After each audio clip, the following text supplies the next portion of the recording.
7 héroïnes septem. C'est l'histoire d'héroïnes qui sont des anti-héroïnes parfois. C'est l'histoire de guerrières de l'ordinaire, de battantes du quotidien. C'est l'histoire de fêlures qui craquaient le vernis de nos existences et d'armures que l'on se construit parfois pour traverser les tempêtes de nos vies.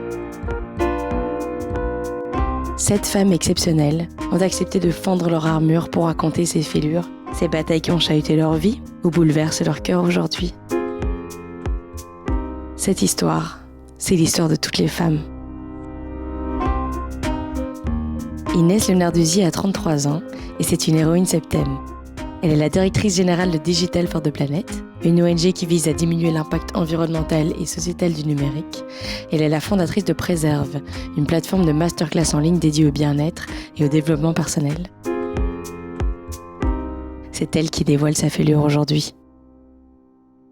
Aujourd'hui, je fends mon armure pour vous raconter ma dyscalculie, c'est-à-dire ma grande difficulté à compter. Ça remonte à l'enfance, quand j'étais une petite fille. En fait, j'étais pas mauvaise en maths. J'étais plutôt bonne. Et puis, il se trouve que mon père était quelqu'un de très exigeant et quelqu'un de colérique aussi.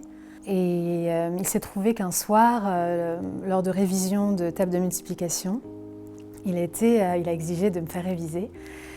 Et il a été sévère. Moi, j'ai perdu mes moyens. Je devais avoir 7 ou 8 ans. Et du coup, j'ai dit beaucoup de bêtises.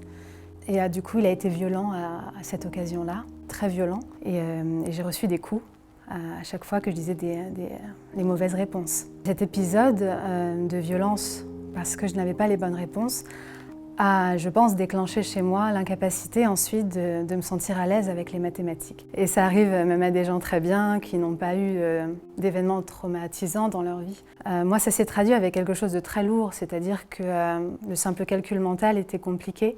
Me figurer des chiffres mentalement était compliqué. Comprendre un problème, savoir quel calcul il fallait faire, toutes ces choses-là étaient devenues parfaitement inaccessibles pour moi. Pourtant, je sais très bien de quoi je parle, je comprends parfaitement les chiffres évidemment, mais je le sens qu'il y a juste une dissonance énorme entre mon cerveau et la manière dont je me fais confiance en fait, la confiance en moi. Je pense qu'il y a un sentiment qui peut traduire la manière dont je l'ai vécu ensuite, c'est la honte. Donc oui, ça a été un handicap évidemment. Aujourd'hui, j'ai beaucoup travaillé sur ce problème-là, notamment parce que je suis devenue entrepreneur et les maths, ça fait définitivement partie de ma vie. Compter, c'est le nerf de la guerre. et donc forcément, je me suis fait violence. C'est drôle d'employer cette formule-là, mais c'est le cas. C'est pas grave parce qu'en fait, ce qui est beau, c'est de savoir comment on renaît de ses cendres. En fait, ce qui est beau, c'est de voir ce qu'on est capable de faire avec ce qu'on n'avait pas avant. J'ai l'impression de porter une armure au quotidien. Évidemment, parce qu'il faut, je veux me protéger et qu'on est dans un monde où on nous enseigne qu'il ne faut pas montrer quand on saigne. Il ne faut pas montrer ses faiblesses. Et pourtant, elles existent. En fait, elles existent chez chacun.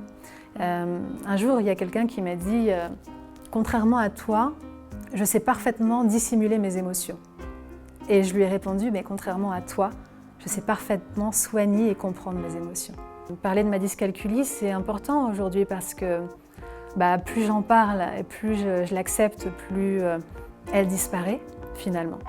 Et surtout, et c'est là que c'est le plus beau, plus j'en parle, plus ça aide les autres.